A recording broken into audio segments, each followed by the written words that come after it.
아무도 없잖아. 한 번만 만져보면 안 될까? 강우의 발걸음이 멈췄어요. 마구간 가장 안쪽 쇠창살 너머에 있는 그 녀석이 마치 저를 부르는 것처럼 느껴졌죠. 이 넓은 승마장에는 지금 강우 혼자였습니다. 본능적인 끌림은 그날따라 강렬하게 그를 잡아 끌었어요. 강우는 쇠창살 앞으로 천천히 걸어갔어요. 손을 뻗으면 거친 숨결이 닿을 거리였죠. 그리고 그는 결국 금기를 깨버리려 했습니다. 아무도 몰랐어요. 그 순간이 걷잡을 수 없는 폭풍을 불러올 거라는 걸요. 사연 시작 전 구독과 좋아요를 눌러주시고 어디서 듣고 계신지 댓글 남겨주시면 그곳으로 행운이 가득 깃들기를 바라겠습니다. 새벽 공기가 아직 비릿했습니다. 이강우는 낡은 작업복의 흙먼지를 한 번 더 털어내며 마구간 유리창에 자신의 얼굴을 비춰봤어요. 장화는 깨끗하게 작업용 장갑은 빳빳하게. 오늘은 대한민국 최대 재벌 윤태준 회장의 VIP 전담 마구간지기로 첫 출근하는 날이었습니다. 거대한 철문 앞에서 호출벨을 누르자 곧 관리소장이 문을 열어줬죠. 강우는 흙 묻은 신발을 발판에 문지르고 톱밥이 깔린 복도를 따라 조심스레 걸음을 옮겼습니다. 처음 들어서는 로열 마구간의 공기는 유난히 서늘했습니다. 넓고 웅장했지만 살아있는 생명의 온기는 느껴지지 않았습니다. 그때였습니다. 제3마방을 지나던 그의 시선이 한 곳에 못 박혔죠. 마구간 정중앙 이중으로 된 쇠창살 안에 거대한 흑마 한 마리가 있었습니다. 천장의 높은 창으로 아침 햇살이 스며들어 검은 말의 근육을 날카롭게 비추고 있었어요. 그 광경을 보는 순간 강우의 심장이 저절로 요동치기 시작했습니다. 왜일까요? 그저 산악기로 소문난 짐승일 뿐인데 발걸음이 떨어지지 않았습니다. 마치 저 야수가 자신을 기다린 것 같았어요. 뒤에서 걸걸한 목소리가 들렸습니다. 처음 왔지? 강우가 돌아보니 채찍을 든 중년 남성이 서 있었어요. 박 소장이라고 자신을 소개한 관리 책임자였습니다. 아, 예. 오늘부터 말 관리를 맡게 됐습니다. 박 소장은 혀를 차며 흑마 쪽을 힐끔 바라봤어요. 다들 그래. 저놈 처음 보면 넋을 놓고 보지. 잘생기긴 했어. 나이는 좀 들었는데 아직도 힘이 장사야. 강우가 고개를 끄덕이자 박 소장은 목소리를 낮춰 경고하듯 말했습니다. 그런데 말이야. 저놈은 이 목장에서 제일 위험한 놈이야. 회장님이 매일 아침 직접 빗질을 해주시지. 우리는 곱비 근처도 못 가. 절대 건드리면 안 된다고 신신당부하셨어. 그 말을 듣는 순간 강우는 알 수 없는 전율을 느꼈습니다. 단순히 비싼 말이라서 그런 건 아닌 것 같았어요. 그 정도로 사납습니까? 사나운 정도가 아니야. 미친 거지. 뭐 사연이 있는 모양이야. 박 소장은 건초 더미를 들고 다른 쪽으로 향했습니다. 혼자 남은 강우는 다시 흑마를 바라봤어요. 검은 눈동자 깊은 곳에서 푸른 안광이 순간 번뜩였습니다. 잠시 후 마구간 입구에서 또각또각 발소리가 들려왔습니다. 고급 가죽 부츠가 바닥을 울리는 절제된 리듬이었죠. 입구 너머로 윤태준 회장의 실루엣이 나타났고 그 뒤를 따라 이서연 부인이 천천히 걸어왔습니다. 회장이 마방 구역에 들어서다가 강우를 발견했습니다. 그 순간 회장의 표정에 미묘한 변화가 스쳤어요. 놀람인지 당황인지 아니면 그 무엇인지 알 수 없는 감정이었죠. 하지만 그것도 잠시 회장은 곧 평소의 차가운 얼굴로 돌아왔습니다. 이 사람인가? 회장이 짧게 물었고 서연이 고개를 끄덕였습니다. 예, 오늘 새로 온 마구간직이에요. 강우는 허리를 깊게 숙여 인사했습니다. 이강우입니다. 앞으로 잘 부탁드립니다. 강우라. 회장은 그의 얼굴을 뚫어지게 바라봤어요. 그 시선에는 알 수 없는 무게가 실려 있었습니다. 회장의 시선이 자연스럽게 강우의 등 뒤쪽으로 옮겨갔죠. 그곳엔 거친 숨을 내쉬는 흑마 블랙스톰이 있었습니다. 회장의 눈빛이 순간 흔들렸어요. 무언가를 떠올린 듯한 그러나 애써 외면하려는 듯한 고통스러운 감정이었죠. 서연도 강우를 바라보고 있었습니다. 그녀의 눈동자에도 설명할 수 없는 물기가 어렸어요. 말은 다뤄봤나? 회장이 갑작스럽게 질문을 던졌습니다. 목소리는 엄격했지만 어딘가 떨림이 섞여 있었어요. 예, 회장님. 5년 정도 지방 목장에서 일했습니다. 좋아. 그럼 시작하지. 회장은 먼저 안쪽 사무실로 향했고 강우는 그 자리에 그대로 서 있었습니다. 서연이 남편을 따라가려다 잠시 멈춰 섰습니다. 저기요. 그녀의 목소리는 부드러웠지만 어딘가 힘이 없었어요. 강우는 고개를 들어 그녀를 봤습니다. 그 눈빛엔 설명할 수 없는 그리움이 가득했죠. 저 아이. 스톰이 소리를 지르면 그냥 두세요. 달래려고 하지 마세요. 다쳐요. 서연은 흑마를 한번 보고는 슬픈 표정으로 남편을 뒤따라 갔습니다. 강우는 멍하니 두 사람의 뒷모습을 봤습니다. 윤태준 회장은 마구간 사무실 유리창 너머로 서류를 보고 있었어요.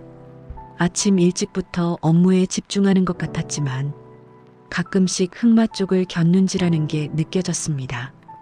강남 본사로 갈 채비를 해라. 박 소장의 지시가 떨어졌습니다. 강우는 조용히 작업 도구를 챙겼습니다. 오늘 할 일은 회장의 이동 차량에 짐을 싣는 일이었습니다. 트럭에 시동을 걸자 마구간 안의 말들이 조금씩 동요했습니다. 하지만 유독 그 흑마만이 미동도 없이 서 있었죠. 강우는 백미러를 조정하며 마구간 쪽을 살폈습니다. 어두운 쇠창살 안에 홀로 서 있는 검은 그림자. 순간 강우의 손가락이 핸들 위에서 톡톡 리듬을 탔습니다. 자신도 모르게 나온 습관적인 행동이었어요. 회장이 차에 오르자 강우가 문을 닫아주었습니다. 오후 3시에 다시 오게. 그 전에 저택에 들러서 내 승마 장비 좀 가져와. 서재 옆 장식장에 있을 거야. 알겠습니다, 회장님. 강우는 고개를 숙였고 회장은 곧장 본사로 가는 차에 올랐습니다. 다시 마구간으로 돌아가는 길 강우는 조금 긴장했어요. 아까 그 흑마를 또 지나쳐야 했으니까요. 왜인지 모르겠지만 그놈의 눈을 보면 가슴이 이상하게 뛰었습니다. 마구간 문을 열고 들어서니 내부가 조용했습니다. 박 소장이 건초를 나르는 소리만 멀리서 들렸죠. 강우는 조심스럽게 장비실로 향했어요. 중앙 통로를 지나야 했습니다. 그런데 흑마 앞에 누군가 있었어요. 이서연 부인이 쇠창살 앞에서 있었습니다. 그녀는 떨리는 손으로 말의 코끝을 쓰다듬으려 하고 있었죠. 조심스럽게 마치 깨지기 쉬운 유리를 다루듯이 말이에요. 강우가 들어서자 말이 푸르륵거리며 고개를 돌렸고 서연도 놀라 뒤를 돌아봤습니다. 아, 기사님. 아니, 새로 온 관리인이죠? 네. 회장님 장비를 가지러 왔습니다. 그러세요. 장비실은 저쪽 끝이에요. 서연이 손짓으로 방향을 알려줬어요. 장비실은 최고급 안장과 부츠로 가득했습니다. 벽 한쪽을 가득 채운 우승 트로피들이 인상적이었죠. 탁자 위에 낡은 가죽 가방이 놓여 있었어요. 강우가 가방을 들려는 순간 벽에 걸린 사진이 눈에 들어왔습니다. 가족 사진이었어요. 말을 타고 있는 회장 부부와 어린 남매가 함께 찍은 사진이었죠. 아마 딸과 아들인 것 같았습니다. 서연에게 목례를 하고 밖으로 나오면서 강우는 다시 한번 뒤를 돌아봤습니다. 높은 천장의 창문 너머로 빛이 쏟아지고 서연이 여전히 흑마 앞에 서 있는 게 보였어요. 거대한 야수 앞에 선 그녀의 뒷모습이 왠지 모르게 위태롭고 쓸쓸해 보였습니다. 트럭에 올라탄 강우는 잠시 생각에 잠겼어요. 이곳 사람들은 뭔가 특별했습니다.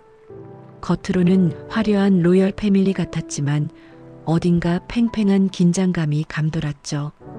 특히 그 미친 말을 중심으로 폭발 직전의 화약고처럼 말이에요. 강우는 자신의 손바닥을 내려다봤습니다. 말을 본 순간부터 아직도 손끝이 미세하게 떨리고 있었어요. 오후 3시가 가까워지자 강우는 다시 본사로 향했습니다. 도착하니 회장이 이미 로비에서 기다리고 있었어요. 장비 챙겨왔나? 예. 뒷좌석에 있습니다. 회장은 고개를 끄덕이고 차에 올랐어요. 그런데 집으로 가는 대신 다른 곳으로 가자고 했습니다. 청담동 마구상사로 가. 딸아이가 거기 있을 거야. 알겠습니다. 마구상사에 도착하니 날카로운 인상의 젊은 여성이 밖에서 기다리고 있었어요. 사진에서 본 회장의 딸 지수였습니다. 그녀는 무거운 가죽 안장을 힘겹게 들고 있었죠. 아빠 일찍 오셨네요. 대회 준비는 잘 되고 있나? 네. 뭐 그럭저럭요. 지수의 목소리에는 짜증 섞인 피로가 묻어 있었습니다. 지수가 차에 오르려다 무거운 안장 때문에 비틀거렸어요. 강우가 재빨리 다가가 안장을 받아들었습니다. 생각보다 훨씬 무거웠지만 강우는 한 손으로 가볍게 들어 올렸죠. 제가 싣겠습니다. 지수가 강우를 올려다봤습니다. 새로 오신 관리인인가요? 전 윤지수예요. 이강우입니다. 잘 부탁드립니다. 지수는 의외라는 듯 강우의 팔 근육을 잠시 바라봤습니다. 그 시선이 왠지 평가하는 듯 느껴졌습니다. 집으로 가는 동안 부녀는 대회 얘기를 나눴어요. 지수가 다음 달에 국가대표 선발전을 치른다고 했습니다. 회장은 딸의 얘기를 조용히 들어주고 있었죠. 평소의 차가운 모습과는 달리 딸 앞에서는 한결 걱정스러워 보였습니다. 저택에 도착하자 지수가 먼저 내렸어요. 관리인님, 내일부터 제 훈련 좀 도와주셔야 할 것 같아요. 말 관리사가 그만뒀거든요. 아빠가 그러시래요. 알겠습니다. 지수가 집으로 들어가고 회장도 뒤따라 들어갔습니다. 내일부터는 더 고달파질 것 같았습니다. 강우의 새로운 임무는 지수의 선발전 준비를 위해 훈련센터를 오가는 일이었어요. 첫날 아침 지수가 헬멧 가방을 들고 현관을 나왔습니다. 강우 씨라고 했죠? 이름이 강해 보이네요. 왠지 낯설지가 않아요. 강우는 별 생각 없이 덤덤하게 대답했습니다. 그래요? 저는 흔한 촌놈 이름이라 생각했는데요. 지수가 뒷좌석에 채찍을 싣고 자리에 앉았어요. 차가 출발하자 그녀는 가방에서 태블릿을 꺼내 코스를 확인했습니다. 오늘은 과천 훈련장에 먼저 들렀다가 재활센터로 가주세요. 말 굽을 새로 맞춰야 하거든요. 알겠습니다. 도로는 아침 출근 시간이라 조금 막혔어요. 신호등에 멈춰 서 있을 때 지수가 창밖을 보며 한숨을 쉬었습니다. 벌써 11월이네요. 선발전이 코앞인데 컨디션이 엉망이에요. 강우는 백미러로 지수를 봤어요. 그녀는 불안한 표정이었지만 동시에 도끼 같은 것도 보였죠. 첫 선발전이십니까? 아니요. 재도전이에요. 지난번엔 낙마에서 떨어졌거든요. 그래서 더 무서워요. 또 떨어질까봐. 훈련장에 도착했습니다. 산 중턱에 있는 개인 훈련장이었어요. 지수가 마장으로 들어가며 말했죠. 여기 코치님이 정말 무서운 분이에요. 제가 중학생 때부터 배웠거든요. 마장 안은 마른 흙냄새와 말의 땀 냄새가 섞여 있었습니다. 벽면 가득 각종 제갈과 고삐가 걸려 있고 한쪽엔 장애물들이 높이별로 정리되어 있었어요. 지수가 훈련 준비를 하는 동안 강우는 울타리 밖에서 기다렸습니다. 이것 봐요, 강우 씨. 지수가 낡은 보호대를 들고 왔어요. 이게 이번 대회에 쓸 다리 보호대예요. 어때요? 가죽으로 된 보호대였는데 여기저기 긁힌 자국이 많았습니다. 치열한 훈련의 흔적이었죠. 단단해 보이네요. 관절을 잘 잡아주겠습니다. 어떻게 하세요? 이거 맞춤 제작한 건데 발목이 약해서 특별히 만든 거예요. 지수의 목소리에 놀라움이 묻어났습니다. 말을 트럭에서 내리고 훈련이 시작됐습니다. 지수가 타는 백마는 예민해 보였어요. 2시간 정도 걸릴 거예요. 휴게실에 계셔도 되고 차에 계셔도 돼요. 여기서 지켜보겠습니다. 혹시 모를 사고에 대비해야죠. 강우는 울타리에 기대어 지수의 기승을 지켜봤습니다. 가끔 장애물을 넘을 때마다 지수의 자세가 흐트러지는 게 눈에 보였습니다. 불안함 때문인지 고삐를 너무 짧게 잡고 있었죠. 훈련이 끝나고 지수가 말에서 내려왔을 때 그녀의 부츠와 바지에 흙이 잔뜩 묻어 있었어요. 말이 갑자기 거부해서 진흙탕에 미끄러질 뻔했어요. 강우가 트럭에서 마른 수건을 꺼내 건넸습니다. 지수가 고마워하며 받았어요. 준비성이 좋으시네요. 항상 수건을 가지고 다니세요? 습관입니다. 말 닦아줄 때 필요하니까요. 점심시간이 되자 지수가 제안했습니다. 배고프신데 간단하게 샌드위치 드실래요? 제가 살게요. 매일 이렇게 무거운 거 들어주시는데 그것밖에 못 해드려서. 두 사람은 근처 작은 카페에 갔습니다. 샌드위치와 이온 음료를 시켰죠. 투박한 점심이었지만 왠지 편안했습니다. 강우 씨는 승마 해보셨어요? 지수가 음료를 마시며 물었어요. 제대로 배운 적은 없습니다. 그냥 목장에서 어깨너머로 탔습니다. 다음에 시간 되시면 제 훈련 때 한번 타보세요. 보는 거랑 타는 건 완전 다르거든요. 오후엔 다시 마구상사를 들렀습니다. 이번엔 제갈을 바꿔야 한다고 했어요. 지수가 제갈을 고르는 동안 강우는 가게 안을 둘러봤습니다. 한쪽 벽에 걸린 오래된 기수 사진이 눈에 들어왔어요. 왜인지 시선이 머물렀죠. 흙투성이가 된 채 우승 트로피를 든 기수의 모습. 그 사진 멋있죠? 지수가 옆에 와서 말했어요. 사장님 아버님이시래요. 옛날에 전설적인 기수셨대요. 말을 정말 사랑하셨나 봐요. 눈빛에서 느껴지네요. 이기려는 게 아니라 말과 하나가 된 눈빛입니다. 지수가 강우를 보며 피식 웃었습니다. 강우 씨도 느끼세요? 저도 그 사진 볼 때마다 뭔가 느껴져요. 뜨거운 거요. 집으로 돌아가는 길 차 안이 조용했습니다. 지수가 먼저 말을 꺼냈어요. 강우 씨 오늘 하루 종일 무거운 짐 나르느라 피곤하셨죠? 괜찮습니다. 몸 쓰는 게 제 일이니까요. 그래도 고마워요. 덕분에 훈련에만 집중했어요. 신호등에 멈춰 섰을 때 창밖에서 빗방울이 떨어지기 시작했습니다. 후두둑. 차 지붕을 때리는 소리가 들렸죠.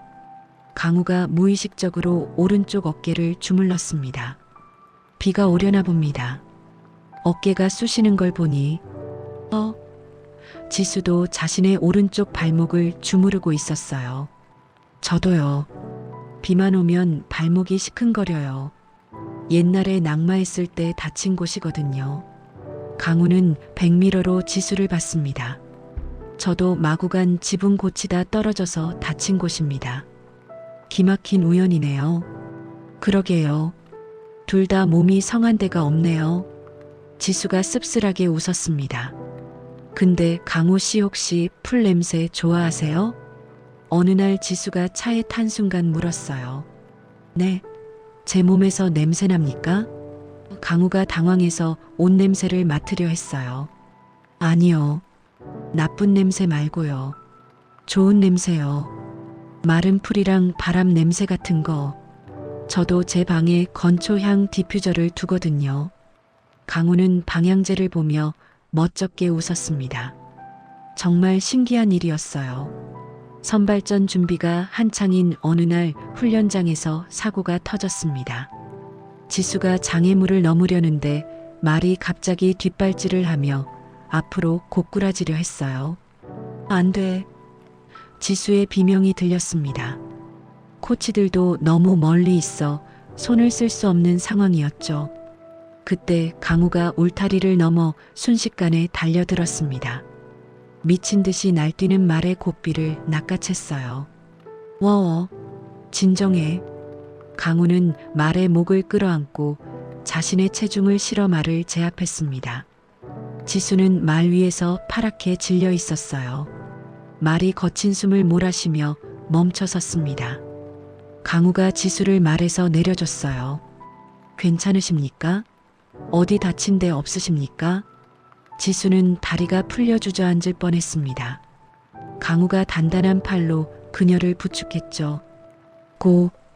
고마워요. 죽는 줄 알았어요. 지수가 강우의 팔을 잡았습니다. 그녀의 손이 심하게 떨리고 있었어요. 근데 정말 이상하네요. 뭐가요? 강우 씨가 고삐를 잡으니까 말이 거짓말처럼 순해졌어요. 마치 주인을 만난 것처럼. 강우도 같은 생각이었습니다. 날뛰던 말의 근육이 자신의 손길에 스르르 풀리는 걸 느꼈거든요. 저녁이 되어 집으로 돌아가는 길 비가 억수같이 쏟아지기 시작했습니다. 지수가 창문을 조금 열었어요.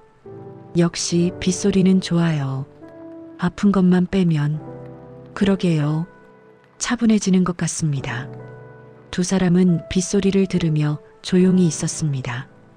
라디오도 끄고 그저 빗방울이 차창을 때리는 소리만 들었죠. 강우 씨 혹시 가끔 이유 없이 뭔가 답답해서 미치도록 달리고 싶을 때 있으세요? 지수가 조용히 물었어요. 있습니다. 어디로 가는지도 모르면서 그냥 끝까지 가보고 싶을 때가. 저도요. 특히 말발굽 소리 들을 때 그래요.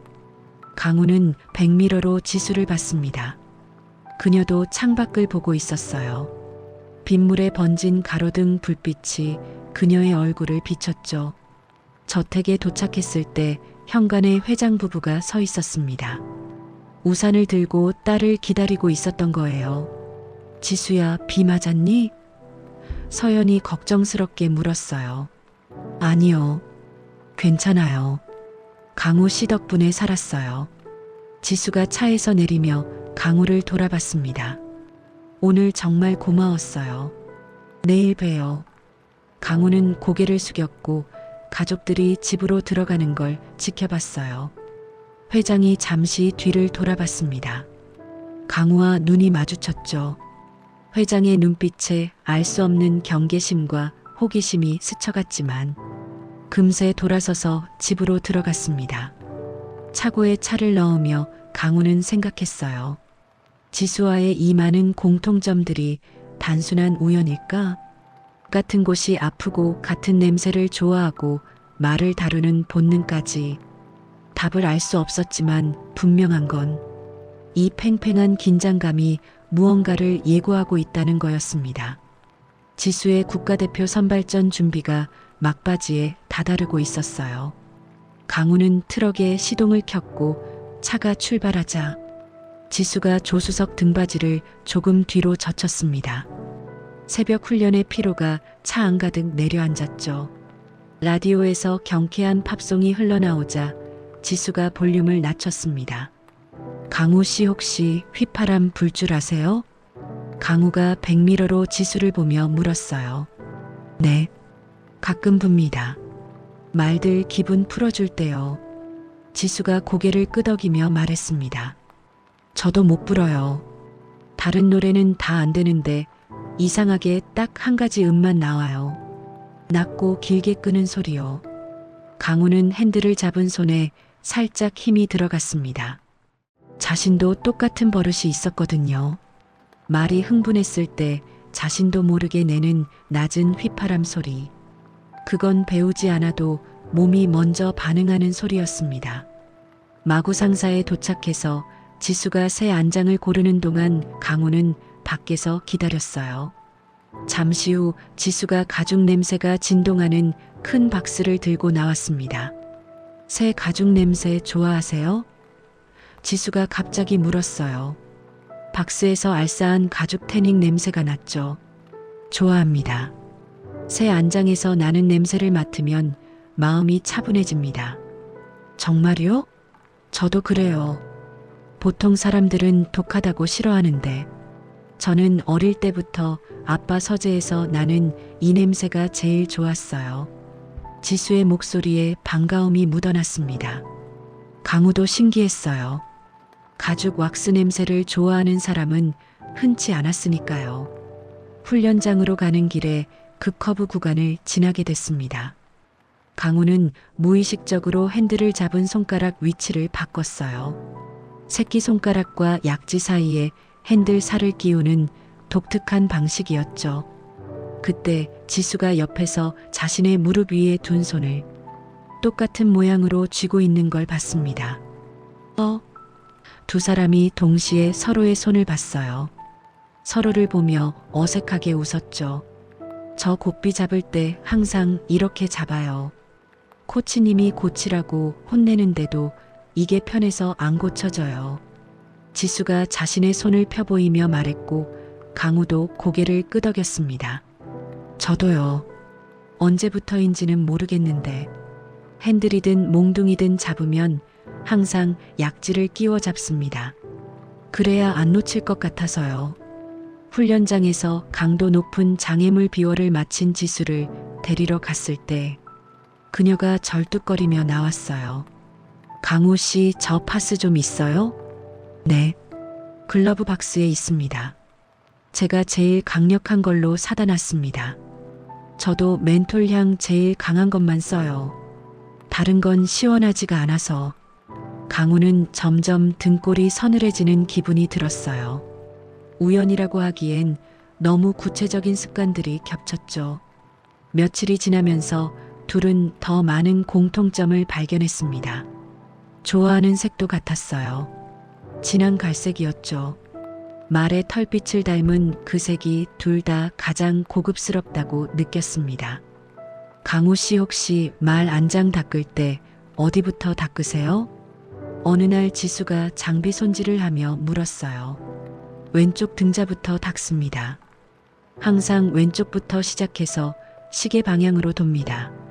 지수가 들고 있던 수건을 멈췄습니다. 저도요. 아빠가 그러시는데 우리 집안 사람들은 다 그렇대요. 징크스 같은 거라고. 마른 걸레를 꽉 쥐었습니다. 정말 기이한 일이었어요.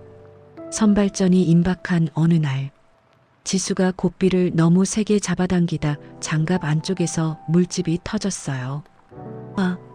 지수가 장갑을 벗어 던지며 신음을 흘렸습니다. 손바닥이 벗겨져 피가 배어 나왔죠.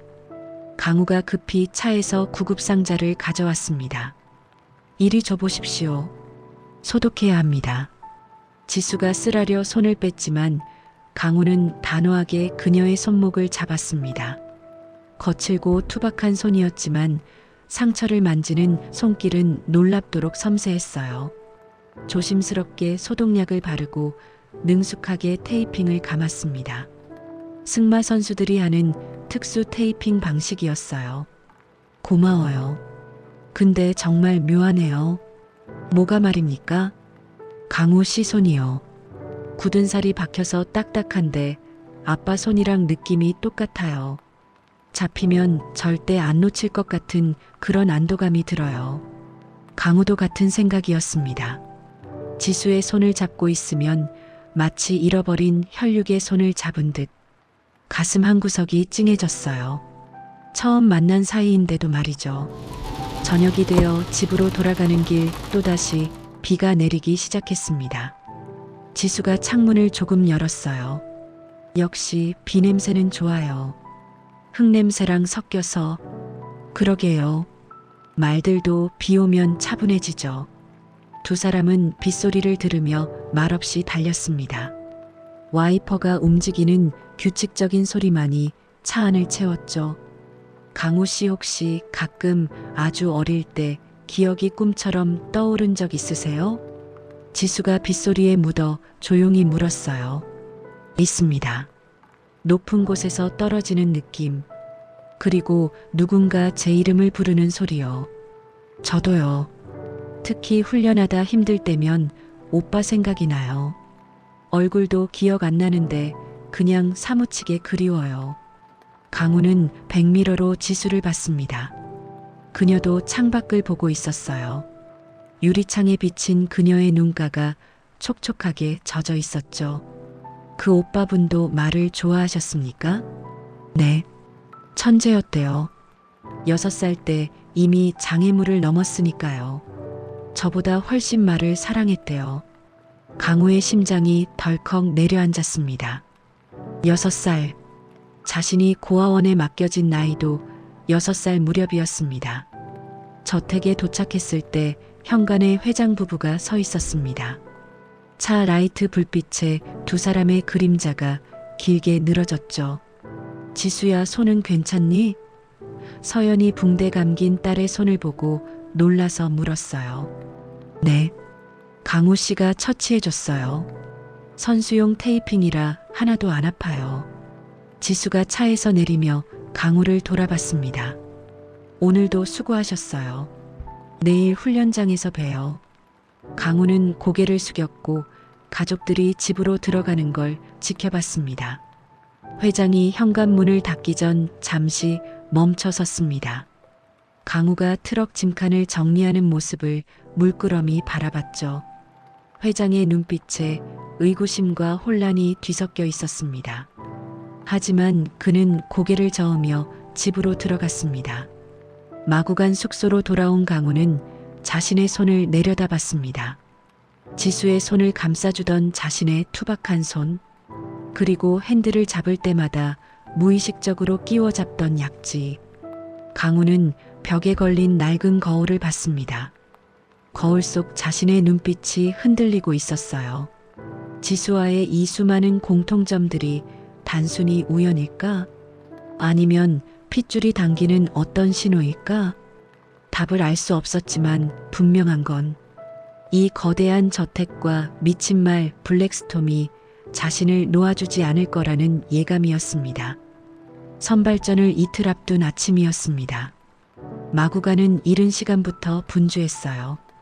지수의 대회 준비로 온 가족이 움직이고 있었죠. 강우는 트럭에 짐을 싣고 있었습니다. 예비 안장 5개, 특수 사료, 담요 2장 그리고 각종 보호 장비들이었어요.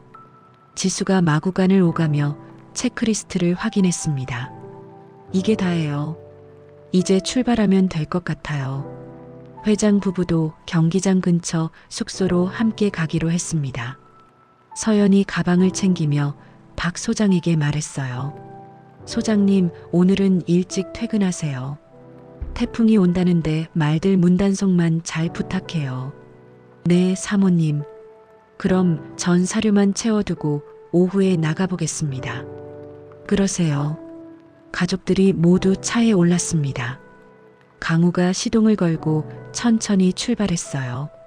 목장의 대문이 뒤로 멀어졌습니다. 경기장까지는 50분 정도 걸렸어요. 산 아래에 있는 대형 승마 리조트였습니다. 지수가 재기를 노리는 중요한 무대였죠. 강우가 차를 세우자 가족들이 내렸어요. 짐을 숙소 로비로 옮기는데 30분쯤 걸렸습니다. 장비들을 조심스럽게 운반하고 박스들을 정리했어요. 지수가 코치와 이야기를 나누는 동안 강우는 밖에서 기다렸습니다. 잠시 후 지수가 사색이 되어 나왔어요. 강우 씨 마구간 약품실에 진정제랑 특수 제가를 두고 왔어요. 그게 없으면 말이 제어를 안 받는데 지금 가져올 수 있을까요? 네, 다녀오겠습니다. 태풍이 오기 전에 빨리 갔다 오겠습니다. 강우는 고개를 끄덕이고 다시 트럭에 올랐습니다. 혼자였어요. 다시 목장으로 향하는 길이었죠. 40분을 달려 목장에 도착했습니다. 하늘이 검게 변해 있었어요. 먹구름이 잔뜩 끼어 대낮인데도 밤처럼 어두웠습니다. 주차장은 텅 비어 있었어요. 박 소장의 차도 보이지 않았습니다. 이미 퇴근한 모양이었죠. 강우는 관리동 문을 열고 들어섰습니다. 마구간이 웅웅거렸습니다. 바람이 지붕을 때리는 소리가 음산하게 울려 퍼졌죠. 평소엔 말들의 숨소리가 들리던 곳이 폭풍 전야의 긴장감으로 가득 차 있었습니다. 공기가 묘하게 날카로웠습니다. 강우는 장화를 신고 복도를 뛰었어요. 발소리가 콘크리트 바닥에 울려 퍼졌습니다. 약품실은 복도 끝방이었어요. 문을 열자 소독약 냄새가 확 끼쳐왔습니다. 선반 위에 진정제 앰플과 은색 제갈이 놓여 있었죠. 물건을 조심스럽게 챙겼습니다. 생각보다 시간이 지체됐어요. 밖에서는 빗줄기가 점점 굵어지고 있었습니다. 제갈을 챙겨서 복도로 나왔습니다. 출구로 나가려면 중앙마방을 지나야 했습니다. 그런데 그곳에 들어서는 순간 강우의 발걸음이 멈췄어요. 콰르릉, 거대한 천둥 소리가 하늘을 찢을 듯 울렸습니다. 그 소리에 맞춰 가장 안쪽 마방에서 괴성이 들려왔습니다. 히잉, 블랙스톰이었습니다. 미친 말이었습니다. 번개가 번쩍이며 마구간 내부를 하얗게 비쳤습니다. 그 짧은 순간 강우는 봤습니다. 스톰이 뒷발로 벽을 걷어차고 있는 것을요. 쿵, 쿵, 나무로 된 벽이 부서질 듯 흔들렸습니다. 말은 공포에 질려 눈이 뒤집혀 있었어요. 입가에는 거품을 물고 미친 듯이 날뛰고 있었죠. 강우는 그 자리에 서서 말을 바라봤습니다. 손에 든 약품 상자를 꽉 쥐었어요. 그냥 가야 했습니다. 접근 금지 구역이었으니까요. 다치면 책임질 수 없었습니다. 하지만 발걸음이 떨어지지 않았습니다. 저대로 두면 말이 다칠 게 분명했어요. 다리가 부러지거나 심장이 터질지도 몰랐습니다. 또다시 천둥이 쳤습니다. 말이 쇠창살에 몸을 부딪혔어요. 깡! 쇠 부딪히는 소리가 비명처럼 들렸습니다. 강우의 심장이 미친 듯이 뛰기 시작했습니다. 숨이 가빠졌습니다. 처음 이 말을 봤을 때 느꼈던 그 강렬한 이끌림이 지금 이 순간 생존 본능과 뒤섞여 폭발하고 있었어요. 머릿속 어딘가에서 희미한 기억이 스쳐 지나갔습니다. 비바람 치는 날, 누군가의 따뜻한 등, 그리고 말의 체온. 여전히 형체를 알 수 없었어요. 하지만 지금 눈앞에 야수가 도움을 요청하고 있다는 건 분명했습니다. 강우는 약품 상자를 바닥에 내려놓았습니다. 그리고 쇠창살 앞으로 걸어갔어요. 손을 뻗으면 닿을 거리였습니다. 자물쇠가 굳게 잠겨 있었어요. 검은 말의 눈동자가 강우를 노려봤습니다. 살기 어린 눈빛이었어요. 하지만 강우는 물러서지 않았습니다. 오히려 더 가까이 다가갔어요. 손이 떨렸습니다. 다리가 후들거렸습니다. 하지만 멈출 수 없었습니다. 강우는 벽에 걸린 비상용 열쇠를 집어들었습니다. 철컥. 자물쇠 열리는 소리가 천둥 소리에 묻혔습니다. 무거운 철문이 열렸어요. 야수의 공간이 드러났습니다. 좁은 마방 안은 말의 열기와 땀 냄새로 가득 차 있었죠. 강우는 숨을 멈췄습니다. 왜인지 모르겠지만 눈물이 핑 돌았어요. 두려움 때문일까요? 아니면 가엾음 때문일까요? 저 거대한 짐승이 작은 천둥 소리에 떨고 있는 모습이 마치 버려진 어린아이 같았습니다. 강우는 천천히 안으로 들어갔습니다. 말이 앞발을 들고 위협적으로 울부짖었어요. 히잉. 거대한 발굽이 강우의 머리 위를 스쳤습니다. 하지만 강우는 피하지 않았어요. 낮게 휘파람을 불었습니다. 휘, 휘. 자신도 모르게 나온 소리였어요. 몸이 기억하고 있었습니다. 성난 말을 어떻게 대해야 하는지, 어디를 만져야 하는지 몸이 알고 있었어요. 강우는 떨리는 손을 말의 목덜미에 올렸습니다. 뜨거운 체온이 손바닥에 전해졌어요. 괜찮아. 괜찮아. 강우의 목소리가 말의 귀에 닿았습니다. 기적처럼 말의 거친 숨소리가 조금씩 잦아들었어요. 강우의 손길이 말의 근육을 타고 흘러내렸습니다. 단순한 쓰다듬음이 아니었어요. 말의 긴장된 혀를 누르고 굳은 근육을 풀어주는 정확한 손놀림이었습니다. 강우는 눈을 감았습니다. 그리고 본능이 이끄는 대로 움직였습니다. 말의 갈기를 움켜쥐었어요. 안장도 없었습니다. 고삐도 없었습니다. 하지만 강우는 말의 등에 뛰어올랐습니다.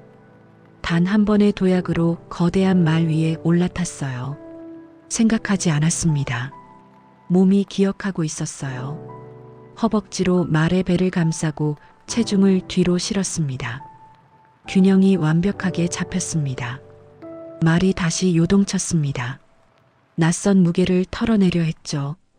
하지만 강우는 떨어지지 않았습니다. 말의 리듬에 맞춰 몸을 같이 움직였어요. 말이 뛰면 같이 뛰고 말이 돌면 같이 돌았습니다. 강우의 의지와 상관없이 몸이 스스로 중심을 잡았습니다. 거칠게 반항하던 말이 점점 강우의 리듬에 동화되기 시작했어요. 마구간 안에서 기이한 질주가 시작됐습니다. 좁은 마방을 벗어나 복도로 나갔습니다. 강우는 말의 귀 옆에 대고 계속 속삭였어요. 휘파람 소리와 섞인 낮은 울림이었습니다. 오랫동안 갇혀있던 야수가 처음으로 교감을 느끼고 있었어요. 강우의 얼굴에 빗물인지 눈물인지 모를 것이 흘러내렸습니다. 하지만 질주는 멈추지 않았어요. 두 생명체는 하나가 되어 폭풍우 속을 뚫고 달릴 준비를 하고 있었습니다. 그때였습니다. 드르륵. 마구간 정문이 거칠게 열리는 소리가 들렸어요. 강우는 듣지 못했습니다. 말과의 교감에 완전히 빠져 있었거든요. 어머, 저게 뭐야? 서연의 비명소리였습니다. 소장님한테 연락해. 빨리. 회장의 다급한 목소리가 뒤따랐습니다. 가족이 빗속을 뚫고 마구간 안으로 들어섰습니다. 그 순간 번개가 번쩍였습니다. 쾅! 세상 끝날 듯한 천둥 소리가 울렸습니다. 말이 공포에 질려 앞발을 높이 쳐들었습니다. 히잉! 수직으로 선 말 위에서 강우의 몸이 위태롭게 흔들렸습니다. 안 돼. 떨어져요. 지수가 비명을 질렀습니다.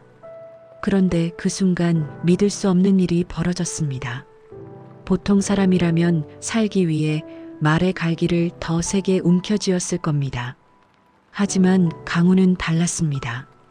강우는 움켜쥐었던 갈기에서 손을 뗐습니다. 완전히 놓아버렸습니다. 그리고 상체를 숙여 말의 목덜미에 자신의 얼굴을 파묻었습니다. 두 손으로는 말의 양쪽 눈을 덮었습니다. 자신은 떨어질지언정 말이 번개 불빛을 보지 못하게 자신의 손과 몸으로 말의 시야를 가려준 것입니다. 괜찮아. 안 보여. 아무것도 안 보여. 강우가 말의 귀에 대고 끊임없이 속삭였습니다. 낙마할 수 있는 가장 위험하고 무모한 자세. 하지만 그것은 가장 완벽한 보호였습니다. 기적처럼 앞발을 들고 날뛰던 말이 거짓말처럼 얌전해졌습니다. 강우의 손이 눈을 가려주자 말은 떨림을 멈추고 강우의 품에 자신의 머리를 맡겼습니다.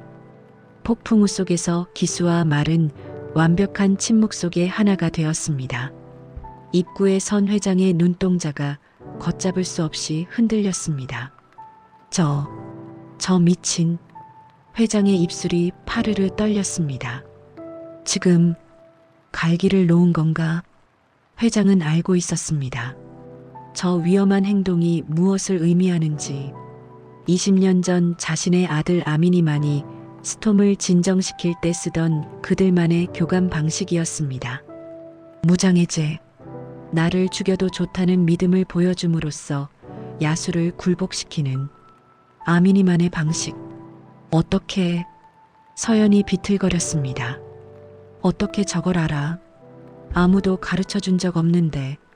그녀의 눈앞에 20년 전의 아들이 겹쳐 보였습니다. 천둥이 칠 때면 고사리 같은 손으로 말의 눈부터 가려주던 그 어린 아들의 모습이. 말이 멈춰섰습니다. 강우는 천천히 말의 눈에서 손을 뗐습니다. 말이 강우의 뺨을 핥았습니다. 강우는 비틀거리며 말 등에서 뛰어내렸습니다. 진흙바닥에 착지하자 흙탕물이 튀었습니다. 철퍽. 강우는 급히 허리를 숙였습니다. 죄송합니다. 숨이 턱 끝까지 찼습니다. 말이 번개를 무서워해서 눈을 가려주지 않으면 심장마비가 올 것 같아서. 본능적인 대답이었습니다. 회장이 한 걸음 다가왔습니다. 그의 얼굴은 창백했습니다. 자네. 회장의 목소리가 떨렸습니다. 방금 그 행동 누구한테 배웠나? 네. 갈기를 놓고 눈을 가리는 거. 자네 목숨이 위험한데 누가 그렇게 하라고 가르쳤나? 회장이 소리를 질렀습니다. 분노가 아니었습니다. 그것은 절규에 가까웠습니다. 강우는 당황해서 뒷걸음질 쳤습니다. 아무도 안 가르쳐줬습니다. 그냥 그래야 할 것 같았습니다. 안 그러면 스톰이 우니까요. 뭐? 회장의 표정이 굳어졌습니다. 스톰? 강우는 방금 무의식 중에 말의 애칭을 불렀습니다. 관리인들은 모두 저놈, 흑마라고 불렀습니다. 오직 가족들만이 스톰이라고 불렀습니다. 서연이 가슴을 움켜쥐었습니다. 여보, 이 사람 누구예요? 서연의 눈에서 눈물이 터졌습니다. 내 아들 냄새가 나. 서연은 그대로 지수의 품으로 무너져 내렸습니다. 사모님, 강우가 다가서려 하자 회장이 막아섰습니다. 하지만 전처럼 위압적이지 않았습니다. 회장의 눈빛은 지독한 혼란으로 가득 차 있었습니다. 눈앞에 이 청년이 자신의 죽은 아들과 너무나 닮은 행동을 했다는 사실을 인정하기 두려운 것이었습니다. 가게. 회장이 낮게 말했습니다. 당장 내 눈앞에서 사라져. 회장님, 안 들리나? 당장 나가란 말이다. 그것은 축객령이 아니라 비명 같았습니다. 자신이 무너질까봐 서둘러 강우를 밀어내는 아버지의 떨리는 외침이었습니다. 강우는 입술을 깨물고 빗속으로 돌아섰습니다. 등 뒤에서 스톰의 슬픈 울음소리가 들렸습니다. 히잉. 마치 가지 말라는 듯. 강우의 가슴이 찢어질 듯 아파왔습니다. 왜 저 말의 울음소리가 이토록 사무치게 들리는지 강우는 알 수 없었습니다. 그저 빗물에 섞인 눈물을 훔치며 어둠 속으로 걸어 들어갔습니다. 회장은 계단 쪽을 바라봤어요. 아내가 실려간 방향이었죠. 하지만 발길을 돌려 2층 복도 끝방으로 향했습니다. 문이 굳게 닫혀 있었어요. 손잡이에 먼지가 쌓여 있었죠. 20년 동안 아무도 열지 않았다는 증거였습니다. 회장은 떨리는 손으로 문 손잡이를 잡았습니다. 끽. 녹슨 경첩 소리와 함께 문이 천천히 열렸어요. 방 안은 어두웠습니다. 커튼이 굳게 닫혀 있었거든요. 회장이 불을 켰어요. 그 순간 시간이 멈춘 공간이 드러났습니다. 작은 침대말 인형들 그리고 벽에 걸린 작은 기수복들. 모든 게 그대로였습니다. 20년 전 그날 그대로요. 회장은 방 안으로 천천히 걸어 들어갔습니다. 발소리가 나지 않도록 조심스럽게요. 장식장 위에 작은 안장이 놓여 있었어요. 유아용 가죽 안장이었습니다. 가죽은 낡고 해졌지만 여전히 윤기가 흐르고 있었죠. 회장은 손을 뻗었다가 멈췄어요. 만지면 바스러질 것 같았습니다. 그때 뒤에서 작은 흐느낌이 들렸어요. 여보. 서연이 문 앞에 서 있었습니다. 정신을 차리자마자 이곳으로 온 모양이었어요. 그녀의 얼굴은 눈물로 젖어 있었습니다. 당신도 여기 왔군요. 회장은 고개를 끄덕였습니다. 말이 나오지 않았어요. 서연이 방 안으로 들어왔습니다. 침대 옆 작은 의자에 앉았어요. 그녀의 손이 작은 헬멧을 쓸었습니다. 아직도 그 아이 땀 냄새가 나는 것 같아요. 그녀의 목소리가 떨렸어요. 회장은 창가로 걸어갔습니다. 커튼을 걷었어요. 폭풍우가 지나간 창밖으로 달빛이 쏟아져 들어왔습니다. 회장은 안장 앞에 무릎을 꿇었어요. 그 아이가 이걸 얼마나 좋아했는지 그의 목소리가 갈라졌습니다. 매일 아침 눈만 뜨면 말 타러 가자고 졸랐어. 안장에 앉혀주면 세상을 다 가진 듯 웃었지. 서연이 일어나 남편 옆으로 왔습니다. 그녀도 무릎을 꿇고 작은 안장을 어루만졌어요. 내가 가르쳐줬어요. 서연이 떨리는 손으로 안장 손잡이를 잡았습니다. 말이 무서워할 땐 눈을 가려주라고요. 내가 무서워도 말부터 안심시켜야 한다고. 그 아이가 그걸 철석같이 지켰어요. 그녀의 눈에서 눈물이 뚝뚝 떨어졌습니다. 그날도 그녀가 흐느꼈어요. 그날도 천둥이 쳤어요. 말이 놀라 날뛰는데 그 어린 것이 자기 몸은 돌보지 않고 말 눈부터 가려줬어요. 서연은 말을 잊지 못했습니다. 떨어지는 순간까지도 손을 놓지 않았어요. 회장의 눈에도 눈물이 고였습니다. 방금 그 청년, 그가 떨리는 목소리로 말했습니다. 강우라고 했지. 그 친구가 한 행동이 아민이랑 똑같았어. 나도 봤어요.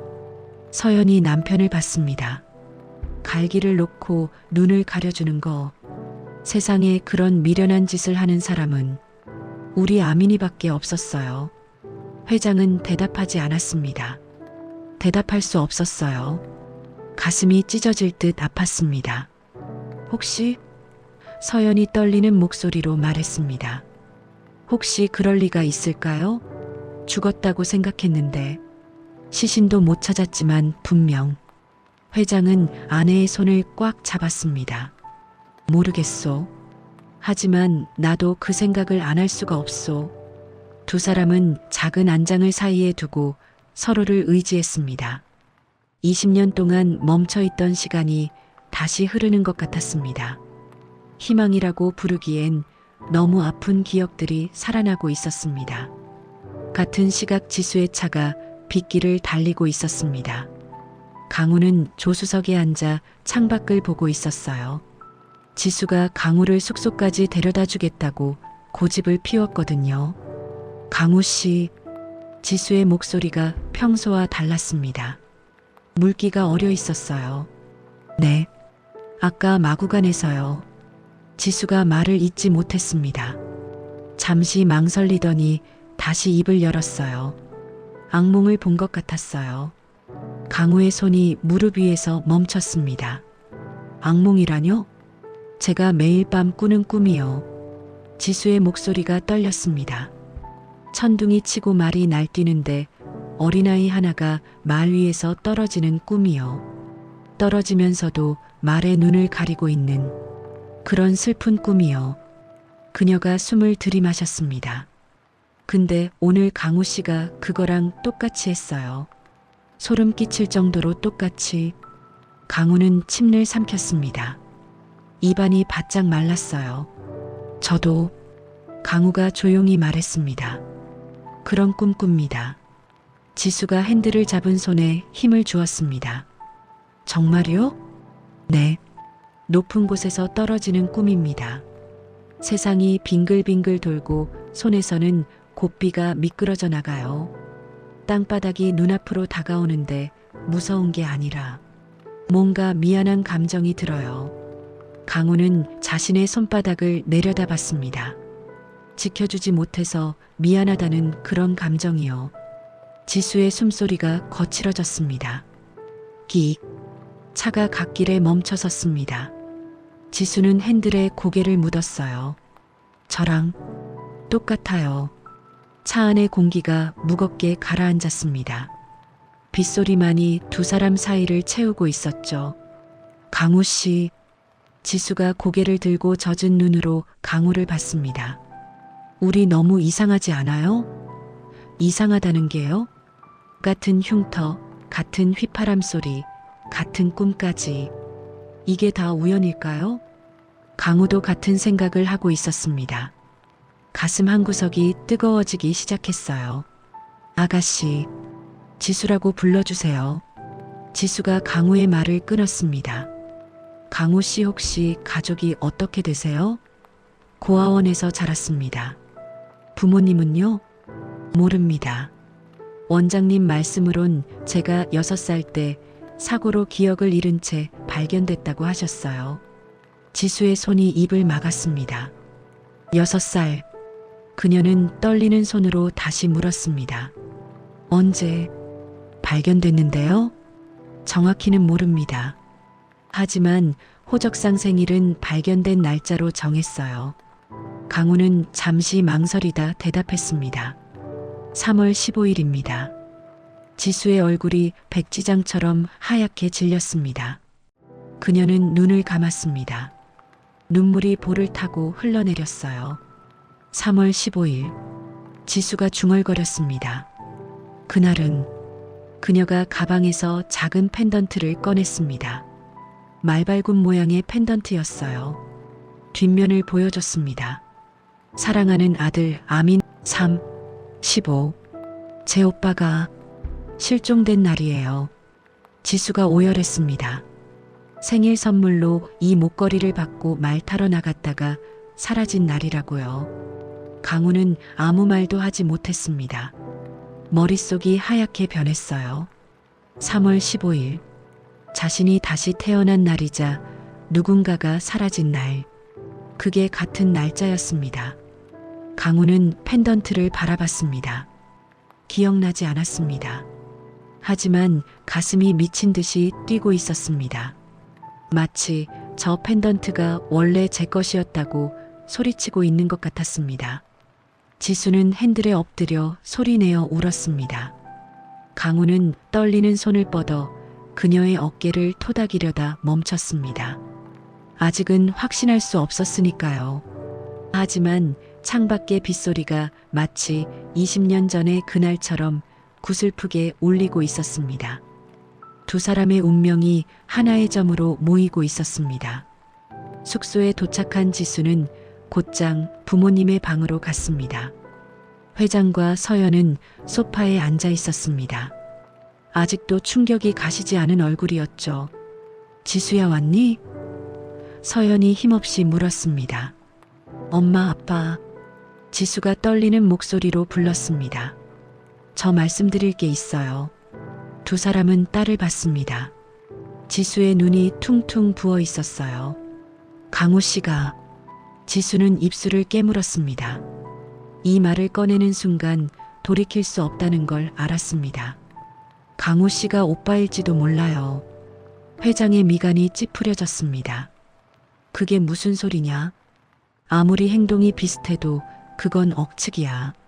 아니에요. 들어보세요. 지수가 가방에서 수첩을 꺼냈습니다. 강우 씨 고아원 출신이래요. 6살 때 기억을 잃고 발견됐다고 했어요. 서연의 손이 탁자를 꽉 잡았습니다. 6살. 그리고 생일이. 지수가 숨을 삼켰습니다. 3월 15일이래요. 고아원 원장님이 발견된 날짜로 정해주셨대요. 방 안에 정적이 흘렀습니다. 시계 초침 소리만이 크게 들렸습니다. 회장의 얼굴이 흙빛으로 변했습니다. 3월 15일. 그가 쉰 목소리로 되물었습니다. 그날은 맞아요. 오빠가 사라진 날이잖아요. 지수가 울먹였습니다. 이것도 우연일까요? 지수가 소리쳤습니다. 말에 눈을 가리는 행동. 오빠랑 똑같은 휘파람 소리, 비 오면 아픈 것까지 다 똑같아요. 그리고 그 사람도 꿈을 꾼대요. 말에서 떨어지는 꿈. 오빠가 겪었던 그 사고를요. 서연이 비틀거리며 일어났습니다. 여보, 그녀가 남편의 옷깃을 잡았습니다. 맞아요. 내 느낌이 맞았어요. 아까 마구간에서 그 사람 눈을 봤을 때 아민이 눈이랑 똑같았어요. 서연이 오열했습니다. 확인해봐요. 제발이요. 만약 진짜 우리 아들이라면 우리가 쫓아낸 거잖아요. 그 빗속으로 회장은 창가로 걸어갔습니다. 밖에는 여전히 비바람이 몰아치고 있었습니다. 그는 유리창에 비친 자신의 얼굴을 봤습니다. 두려움과 기대가 뒤섞인 낯선 얼굴이었습니다. 확인해 봐야겠어. 회장이 낮지만 단호하게 말했습니다. 확실한 증거가 필요해. 다음날 새벽비는 그쳤지만 안개가 자욱했습니다. 회장은 몰래 숙소를 빠져나왔습니다. 목장 뒤편에 있는 직원용 숙소로 향했습니다. 강우가 머물고 있는 곳이었죠. 낡은 컨테이너 건물이었습니다. 벽에는 이끼가 껴있고 지붕은 녹슬어 있었습니다. 대한민국 최고 재벌의 아들이 살고 있을지도 모르는 곳이라기엔 너무나 초라했습니다. 회장은 숨죽여 강우의 방 창가로 다가갔습니다. 불이 켜져 있었습니다. 커튼이 살짝 열린 틈으로 방 안이 보였습니다. 강우가 침대에 걸터 앉아 있었습니다. 상의를 벗은 채였죠. 어제 빗속에서 고생한 탓인지 여기저기 긁힌 상처를 소독하고 있었습니다. 회장은 숨을 멈추고 지켜봤습니다. 강우가 등을 돌렸습니다. 견갑골 쪽에 거즈를 붙이려는 순간이었습니다. 회장의 눈이 커졌습니다. 강우의 왼쪽 어깨 뒤에 선명한 흉터가 있었습니다. 길게 찢어진 수술 자국, 마치 말발굽에 채인 듯한 반달 모양의 흉터였습니다. 아! 회장이 입을 틀어막았습니다. 다리에 힘이 풀려 주저앉을 뻔했습니다. 기억이 났습니다. 20년 전 그날 수술실 앞 의사가 했던 말이 떠올랐습니다. 다행히 목숨은 건졌지만 어깨에 큰 흉터가 남을 겁니다. 뼈가 으스러져서 철심을 박아야 했거든요. 그 흉터였습니다. 세상에 단 하나뿐인 고통의 낙인. 그것이 강우의 몸에 새겨져 있었습니다. 회장의 눈에서 뜨거운 눈물이 흘러내렸습니다. 의심할 여지가 없었습니다. 저 아이는 자신의 아들이었습니다. 강우는 밖에서 누군가 보고 있는 줄도 모르고 힘겹게 파스를 붙였습니다. 그리고 바닥에 떨어진 피 묻은 솜과 거즈를 휴지통에 버렸습니다. 잠시 후 강우가 불을 끄고 침대에 눕는 소리가 들렸습니다. 회장은 한참을 어둠 속에 서 있었습니다.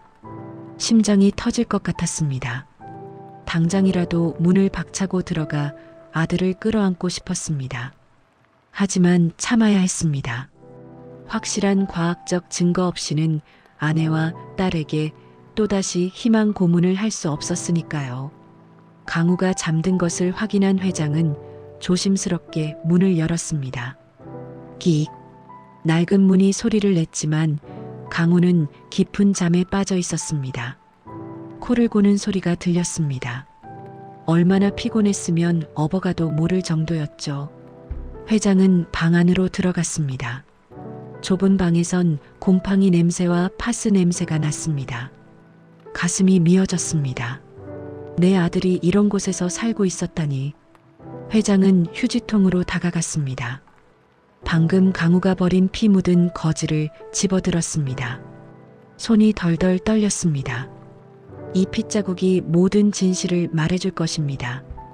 회장은 거즈를 손수건에 조심스럽게 쌌습니다.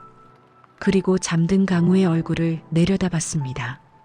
달빛에 비친 얼굴은 영락없는 자신의 젊은 시절이었습니다. 이마에 땀을 닦아주고 싶었지만 손을 거두었습니다. 조금만 기다려라. 회장이 속으로 되뇌었습니다. 아빠가 금방 다시 올게. 회장은 도망치듯 숙소를 빠져나왔습니다. 그날 아침 회장은 서울의 병원으로 직행했습니다.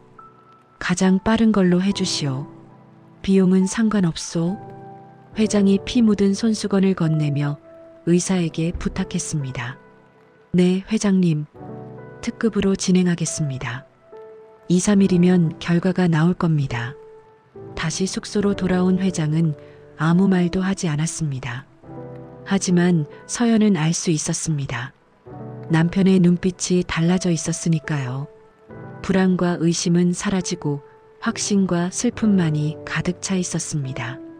여보, 서연이 물었습니다. 보고 왔어요? 회장은 고개를 끄덕였습니다. 흉터가 있더군. 어깨 뒤에요?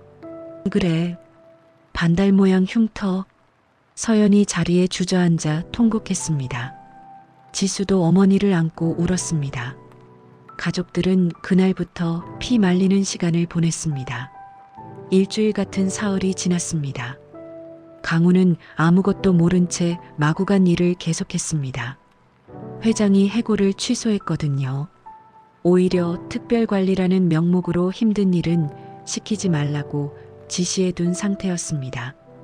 강우는 영문을 몰랐지만 다시 스톰을 볼 수 있어서 그저 다행이라고 생각했습니다. 사흘째 되던 날 오후 회장의 비서실장이 서류 봉투를 들고 달려왔습니다. 회장님 결과 나왔습니다. 가족들이 거실에 모였습니다. 회장이 봉투를 받아들었습니다. 손이 너무 떨려서 봉투가 바스락거렸습니다. 아빠, 지수가 숨을 죽였습니다. 회장이 봉투를 뜯었습니다. 하얀 종이를 꺼냈습니다. 수많은 유전 정보 숫자들, 그리고 맨 아래 붉은 글씨로 적힌 결과, 유전자 일치 확률 99.99% 친자 관계가 성립합니다. 회장의 눈에서 눈물이 툭 떨어져 종이를 적셨습니다. 맞아. 회장이 오열하며 종이를 구겼습니다. 내 아들이야. 아민이가 살아있었어. 거실은 순식간에 눈물바다가 되었습니다. 서연은 바닥을 치며 울었고 지수는 아빠의 어깨에 기대 흐느꼈습니다. 20년의 기다림, 죽은 줄 알았던 아들이 바로 곁에 있었습니다. 가장 낮고 천한 곳에서 가장 위험한 말을 돌보며 묵묵히 기다리고 있었습니다. 회장이 벌떡 일어났습니다. 가자. 그의 목소리에 힘이 들어갔습니다. 내 아들 데리러 가자. 회장은 비서에게 소리쳤습니다. 차 대기시켜. 아니, 내가 운전하겠다. 마구간으로 간다. 가족들은 서로를 부축하며 밖으로 뛰쳐나갔습니다. 비가 갠 하늘에 무지개가 떠 있었습니다. 마치 그들의 재회를 축복하는 것처럼요. 강우는 마구간 구석에서 짐을 싸고 있었습니다. 낡은 가방 하나가 전부였죠. 회장의 해고 지시는 취소됐지만 스스로 떠날 생각이었습니다. 이곳에 있으면 자꾸만 가슴이 아프고 욕심이 생길 것 같았으니까요. 가질 수 없는 가족에 대한 욕심, 탈 수 없는 말에 대한 욕심이요. 강우는 마지막으로 블랙스톰의 마방으로 갔습니다. 말은 강우가 오는 걸 알고 철창 밖으로 고개를 내밀었죠. 형 갈게. 강우가 말의 코를 쓰다듬었습니다. 아프지 말고, 밥 잘 먹고, 번개 쳐도 무서워하지 말고. 말이 강우의 손바닥을 핥았습니다. 거친 혀의 감촉이 눈물겹게 따뜻했습니다. 너는 알지? 내가 누군지. 강우가 씁쓸하게 웃었습니다. 나도 내가 누군지 모르는데 너는 아는 것 같네. 그때였습니다. 끽. 타이어가 바닥을 긁는 소리와 함께 차량 여러 대가 마구간 앞에 멈춰 섰습니다. 우당탕. 차 문이 열리고 급한 발자국 소리가 들려왔습니다. 강우는 놀라서 몸을 일으켰습니다. 강우야. 익숙한 목소리였습니다. 지수의 목소리였죠. 하지만 평소와 달랐습니다. 마구간 문이 벌컥 열리고 회장 부부와 지수가 뛰어들어왔습니다. 회장의 얼굴은 눈물과 땀으로 범벅이 되어 있었고 서연은 신발 한 짝이 벗겨진 줄도 모르고 맨발로 달려왔습니다. 회장님? 강우가 뒷걸음질 쳤습니다. 사모님, 왜 이러십니까? 제가 뭘 잘못했습니까? 강우는 자신이 떠나려던 걸 들킨 줄 알았습니다. 아니면 또다시 주제넘은 짓을 했다고 혼내러 온 줄 알았죠. 회장이 강우 앞까지 단숨에 걸어왔습니다. 그리고 털썩 강우의 앞에 무릎을 꿇었습니다. 대한민국 재계 서열 10위 윤태준 회장이 냄새나는 마구간 바닥에 무릎을 꿇은 것입니다. 회장님, 강우가 기겁하며 회장을 일으키려 했습니다. 이러지 마십시오. 일어나십시오. 하지만 회장은 요지부동이었습니다. 그는 떨리는 손으로 강우의 손을 잡았습니다. 말똥 냄새가 배고 굳은 살이 딱딱하게 박힌 투박한 손이었습니다. 이 손, 회장이 강우의 손을 자신의 볼에 가져다 댔습니다. 이 거친 손으로 그동안 얼마나 고생을 했니? 회장의 눈물방울이 강우의 손등 위로 떨어졌습니다. 아빠가 미안하다. 정말 미안하다. 강우는 멍하니 서 있었습니다. 아빠라니요. 지금 이분이 뭐라고 하시는 겁니까? 회장님, 사람 잘못 보셨습니다. 저는 강우입니다. 고아원 출신 이강우요. 그때 서연이 다가왔습니다. 그녀의 손에 구겨진 종이 한 장이 들려 있었죠. 아니야. 서연이 울먹이며 고개를 저었습니다. 넌 강우가 아니야. 그녀가 종이를 강우의 가슴에 안겨주었습니다. 이걸 봐. 제발 이걸 좀 봐줘. 강우는 떨리는 손으로 종이를 펼쳤습니다. 글자가 흔들려 잘 보이지 않았지만 숫자 하나만은 선명했습니다. 99.99% 일치. 그리고 그 옆에 적힌 이름. 부 윤태준자 이강우. 이게 무슨... 종이가 바닥으로 떨어졌습니다. 강우의 다리에 힘이 풀렸습니다. 주저앉으려는 그를 지수가 뒤에서 안았습니다. 오빠. 지수가 등 뒤에서 울었습니다. 진짜 우리 오빠잖아. 내가 느낀 게 맞았어. 20년 전 회장이 강우의 손을 놓지 않은 채 말했습니다. 20년 전 3월 15일 내가 널 잃어버렸어. 회장의 목소리가 통곡으로 변했습니다. 말을 타러 나갔다가 말이 놀라뛰는 바람에 내가 숲속으로 사라졌어. 며칠을 뒤졌는데도 찾을 수가 없었어. 서연이 강우의 얼굴을 어루만졌습니다. 엄마가 잘못했어. 그날 가지 말라고 했어야 했는데, 비 온다고 말렸어야 했는데. 그녀가 강우의 어깨에 있는 옷자락을 꽉 쥐었습니다. 그 흉터, 어깨 뒤에 그 수술 자국, 그게 증거야. 내가 내 아들이라는 증거. 강우의 눈에서 참았던 눈물이 터져 나왔습니다. 머릿속에 안개가 걷히는 것 같았습니다. 높은 곳에서 떨어지던 꿈, 손에서 미끄러지던 고삐, 그리고 빗소리, 그 모든 게 자신의 잃어버린 기억이었습니다. 그럼 강우가 떨리는 목소리로 물었습니다. 제가 버려진 게 아닙니까? 버려지다니. 회장이 소리쳤습니다. 단 하루도, 단 한순간도 널 잊은 적이 없어. 매일 밤 내 방문을 열고 내가 돌아오기만을 기도했어. 강우는 뒤를 돌아봤습니다. 마방 안의 블랙스톰이 조용히 이 광경을 지켜보고 있었죠. 말은 알고 있었습니다. 처음 본 순간부터 자신의 등에 태웠습니다. 아무도 태우지 않던 야수가 유일하게 허락한 사람. 그건 주인이었기 때문입니다. 스톰이. 강우가 젖은 목소리로 말했습니다. 이 녀석이 저를 알아봤군요. 제가 주인이라는 걸 이 녀석만 알고 있었군요. 서연이 고개를 끄덕였습니다. 그래, 내가 아끼던 그 말이야. 내가 사라지고 나서 누구도 태우지 않고 20년을 기다린 거야. 너만 오기를. 강우는 다시 회장을 봤습니다. 아니, 아버지를 봤습니다. 차가워 보이던 회장의 얼굴이 눈물범벅이 되어 한없이 작아 보였습니다. 아버지. 20년 만에 불러보는 단어였습니다.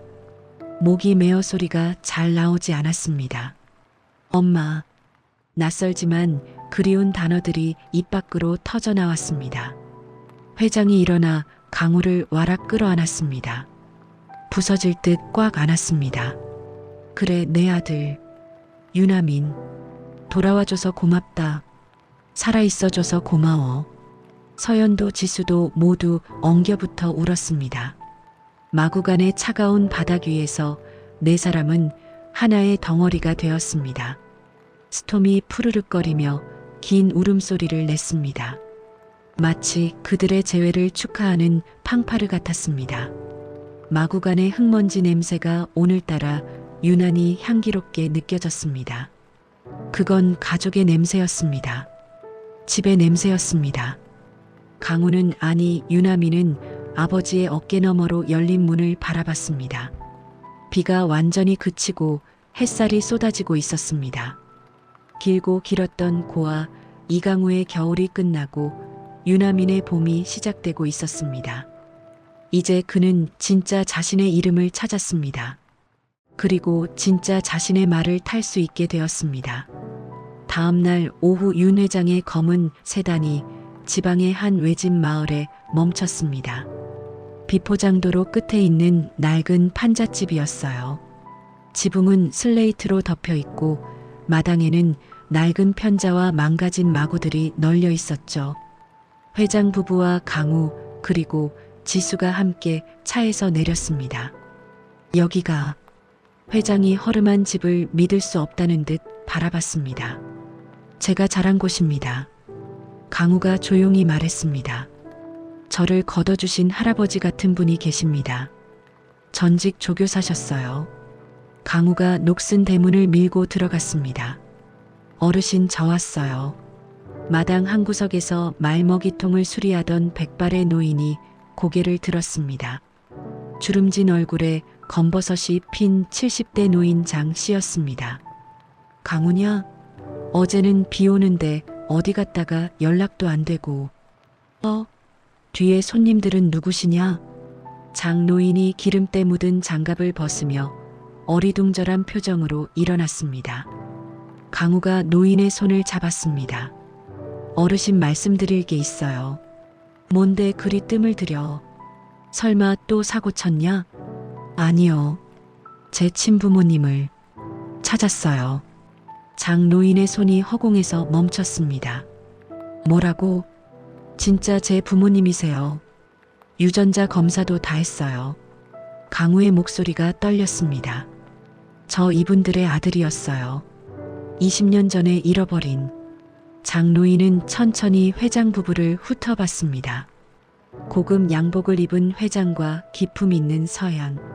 누가 봐도 귀한 분들이었습니다. 서연이 눈물을 흘리며 고개를 숙였습니다. 감사합니다. 서연의 목소리가 메어 나왔습니다. 제 아들을, 죽은 줄만 알았던 우리 아민이를 살려주셔서 감사합니다. 장노인은 잠시 멍하니 있다가 천천히 고개를 끄덕였습니다. 그랬구만. 드디어 찾았구만. 그가 강우를 보며 씁쓸하게 웃었습니다. 내 그럴 줄 알았다. 내 놈이 말 타는 솜씨가 보통 핏줄이 아니라고 생각했어. 개천에서 용이 난 게 아니라 원래 용이었던 게지. 회장이 흙바닥에 무릎을 꿇었습니다. 어르신. 회장의 목소리가 떨렸습니다. 당신은 제 생명의 은인입니다. 이 은혜를 어떻게 갚아야 할지. 아이고, 이러지 마시오. 장 노인이 깜짝 놀라 회장을 일으키려 했습니다. 높은 양반이 누추한 곳에서 이게 무슨 짓이오? 회장은 일어나지 않았습니다. 오히려 더 깊이 고개를 숙였습니다. 저희는 이 아이가 죽은 줄 알았습니다. 회장의 눈에서 눈물이 바닥으로 떨어졌습니다. 20년 전 그날 폭우가 쏟아져 계곡물이 넘쳤습니다. 아이가 탔던 말이 혼자 돌아왔고 하류에서 아이의 깨진 헬멧과 신발 한 짝만 발견됐습니다. 서연이 흐느꼈습니다. 구조대원들이 그랬어요. 그 급류에 휩쓸렸다면 살아있을 확률은 없다고. 시신이 바다로 떠내려갔을 거라고. 그래서 저희는 서연이 가슴을 쳤습니다. 장례까지 치렀습니다. 사망 신고를 하고 가슴에 묻었습니다. 그래서 찾지 않았습니다. 살아있을 거라곤 꿈에도 생각 못해서 이 못난 부모가 찾질 않았습니다. 장 노인이 한숨을 길게 내쉬었습니다. 그날 내가 강가에서 낚시를 하고 있었소. 노인이 먼 산을 보며 회상했습니다. 비가 억수같이 오는데 강가 풀숲에 모가 둥둥 떠내려와 걸려있더군. 가보니 어린애였소. 숨만 겨우 붙어 있었지. 장 노인의 눈가가 붉어졌습니다. 업고 병원으로 뛰었소. 며칠 만에 깨어났는데 애가 말을 못해. 충격 때문인지 이름도 모르고 집이 어딘지도 모르고 그저 멍하니 허공만 보고 있더구만. 노인이 강우를 받습니다.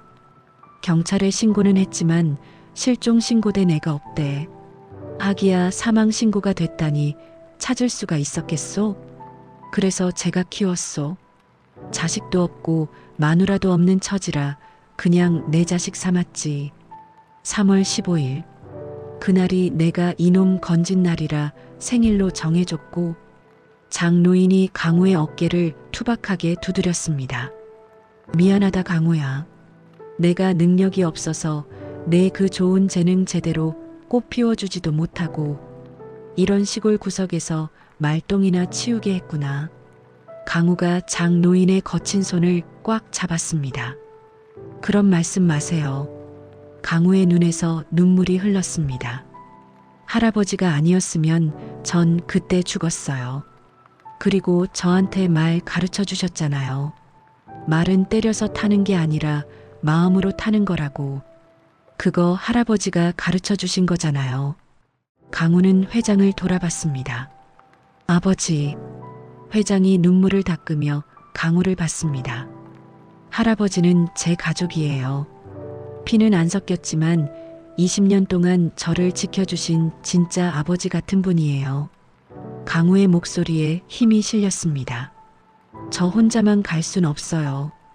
할아버지도 같이 가셔야 해요. 서연이 다가와 장 노인의 손을 잡았습니다. 어르신, 제발 허락해 주세요. 저희가 모시고 싶습니다. 남은 평생 편안하게 모시게 해주세요. 회장도 거들었습니다. 저희 집 마구간이 넓습니다. 어르신처럼 훌륭한 조교사분이 꼭 필요합니다. 제 아들의 스승님이 되어 주십시오. 장 노인은 손사래를 쳤습니다. 아니요. 난 됐소. 내 집이 편해. 늙은이가 가서 집만 되지. 가요 할아버지. 강우가 노인의 팔을 끌었습니다. 가서 저랑 같이 살아요. 거기 가면 명마들이 널렸어요. 할아버지가 평생 타보고 싶어 하던 그 비싼 말들 원 없이 보실 수 있다고요. 강우가 울면서 웃었습니다. 저 이제 돈 많은 도련님 됐잖아요. 효도 좀 하게 해주세요. 네. 장노인은 강우를 한참 동안 바라봤습니다. 이 녀석이 언제 이렇게 컸나 대견하기도 하고 서운하기도 했습니다. 하지만 강우의 눈빛이 너무나 간절했습니다. 그건 핏줄을 찾은 기쁨보다 자신을 챙기려는 따뜻한 마음이었습니다. 장노인의 눈에서 결국 눈물이 떨어졌습니다. 이 녀석 참, 고집은 쇠고집이라니까. 노인이 천천히 고개를 끄덕였습니다. 그래, 알았다. 내가 정 그렇다면 내 가서 말 밥 주는 거나 거들어 주마. 지수가 환하게 웃으며 박수를 쳤습니다. 잘 생각하셨어요. 할아버지 오시면 저도 승마 다시 배울래요. 오빠를 저렇게 잘 가르치셨으니 저도 국가대표 만들어주세요. 장 노인이 허허 웃었습니다. 아가씨는 이미 훌륭해요. 네, 다 봤소. 회장은 그제야 안도의 한숨을 내쉬었습니다. 이 낡은 판잣집 마당에서 비로소 모든 퍼즐이 맞춰졌습니다.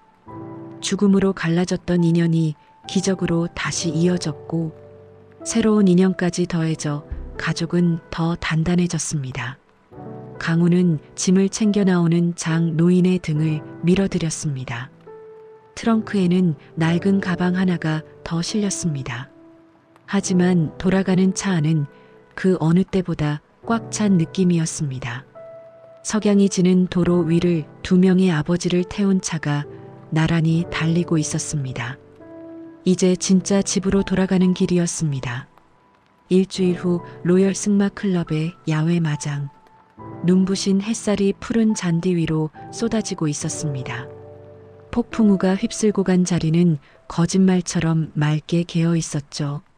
관람석에는 특별한 관객들이 앉아 있었습니다. 윤태준 회장 부부와 지수 그리고 말쑥한 양복을 차려입은 장 노인이었습니다. 어르신, 불편하진 않으세요? 서연이 따뜻하게 물었습니다. 장 노인은 어색한 듯 넥타이를 만지작거렸습니다. 아이고, 마구 간 벤치가 편한데 이런 푹신한 의자는 영 어색하구만. 가족들이 웃음을 터뜨렸습니다. 그때였습니다. 마장 입구에서 경쾌한 말발굽 소리가 들려왔습니다. 따각따각. 모두의 시선이 그곳으로 향했습니다. 블랙스톰이 등장했습니다. 윤기가 흐르는 검은 털이 햇빛을 받아 보석처럼 빛났습니다. 더 이상 미친 말이 아니었습니다. 갈기는 곱게 따아져 있었고 걸음걸이는 위풍당당했습니다. 그리고 그 위에는 강우가 타고 있었습니다. 아니, 유나민이었습니다. 흙 묻은 작업복 대신 흰색 브리치스와 검은색 재킷을 입은 그는 완벽한 기수의 모습이었습니다. 머리에는 20년 전 잃어버렸던 가문의 문장이 새겨진 새 헬멧을 쓰고 있었죠. 오빠. 지수가 손을 흔들었습니다. 아민이 가족들을 향해 가볍게 손을 들어 보였습니다. 여유로운 미소였습니다. 일주일 전 빗속에서 떨던 모습은 온데간데 없었습니다. 준비됐니? 회장이 마이크를 통해 물었습니다. 아민은 고개를 끄덕였습니다. 그는 고삐를 고쳐 잡았습니다. 스톰의 목덜미를 가볍게 두드렸습니다. 가자, 스톰. 보여주자. 말이 신호를 알아듣고 가볍게 도움닫기를 시작했습니다. 속도가 점점 붙었습니다. 두두두두. 말발굽 소리가 심장 박동처럼 울리기 시작했습니다. 첫 번째 장애물이 눈앞으로 다가왔습니다. 1미터가 넘는 높은 수직 장애물. 과거의 아민이 넘지 못하고 떨어졌던 바로 그 높이였습니다. 서연이 긴장한 듯 남편의 손을 꽉 잡았습니다. 트라우마, 떨어지는 꿈. 그 공포가 다시 살아날까봐 두려웠습니다. 하지만 아민의 눈빛은 흔들리지 않았습니다. 그는 말의 호흡을 읽었습니다. 하나, 둘, 셋. 타이밍이 완벽했습니다. 어버. 아민의 기합 소리와 함께 스톰이 땅을 박차고 날아올랐습니다. 시간이 멈춘 것 같았습니다. 검은 말과 기수가 허공을 가르며 우아한 포물선을 그렸습니다. 가장 높은 곳에서 아민의 상체는 말과 수평을 이뤘고 시선은 멀리 앞을 향해 있었습니다. 두려움은 없었습니다. 오직 비상하는 자유만이 있었습니다. 탁! 말이 가볍게 착지했습니다. 흔들림 없는 완벽한 점프였습니다. 와! 지수가 환호성을 질렀습니다. 장노인도 벌떡 일어나 박수를 쳤습니다. 그렇지, 저거지. 내 새끼, 아니 도련님 잘한다. 아미는 멈추지 않았습니다. 연속 장애물을 향해 질주했습니다. 바람이 귓가를 스쳤습니다. 이 바람 냄새, 이 속도감, 20년 동안 꿈속에서 그토록 그리워했던 감각이었습니다. 하지만 이제는 꿈이 아니었습니다. 악몽도 아니었습니다. 현실이었습니다. 마지막 장애물까지 깨끗하게 넘은 아민이 가족들 앞으로 다가와 말을 세웠습니다. 스톰이 흥분한 듯 푸르륵 소리를 냈지만 아민이 갈기를 쓰다듬자 금세 온순해졌습니다. 회장이 울타리까지 내려왔습니다. 완벽했다. 회장의 눈가가 붉어져 있었습니다. 20년 전보다 훨씬 훌륭해졌어. 아민이 헬멧을 벗었습니다. 이마에 땀이 송골송골 맺혀 있었지만 얼굴은 환하게 빛나고 있었습니다. 아버지. 아민이 말 위에서 아버지를 내려다보며 웃었습니다. 이제 무섭지 않아요. 스톰도 저도 이제 혼자가 아니니까요. 서연이 다가와 말의 코를 쓰다듬었습니다. 고맙다, 스톰. 우리 아들 지켜줘서 고맙다. 말이 서연의 손길을 받아들였습니다. 오랫동안 닫혀있던 저택의 마구간에도 완전한 봄이 찾아왔습니다. 형? 지수가 펜스에 매달리며 말했습니다. 나도 탈래. 나 코치해줘. 그래. 올라와. 아민이 손을 내밀었습니다. 남매는 나란히 말과 함께 걸었습니다. 장 노인과 회장 부부가 그 뒤를 따랐습니다. 햇살이 쏟아지는 푸른 초원 위로 가족들의 웃음소리가 퍼져나갔습니다. 길었던 겨울이 끝나고 잃어버렸던 계절이 제자리를 찾았습니다. 가족은 다시 완전해졌습니다. 마구간 한편에는 낡은 유아용 안장 대신 새로운 안장이 걸렸습니다. 그 안장에는 더 이상 먼지가 쌓이지 않을 겁니다. 유나미는 집으로 돌아왔습니다. 그리고 이제 진짜 자신의 코스를 달리기 시작했습니다. 사랑하는 가족들과 함께 거침없이. 오늘의 이야기가 당신의 마음에 시원한 바람을 불어넣었다면 앞으로도 당신의 나날에 힘찬 위로가 될 이야기들로 찾아뵐 수 있도록 구독과 좋아요를 눌러주세요. 그리고 사연의 주인공을 위한 따뜻한 응원의 말씀도 댓글로 부탁드립니다. 당신의 오늘을 늘 응원합니다. 마음 한 장이었습니다.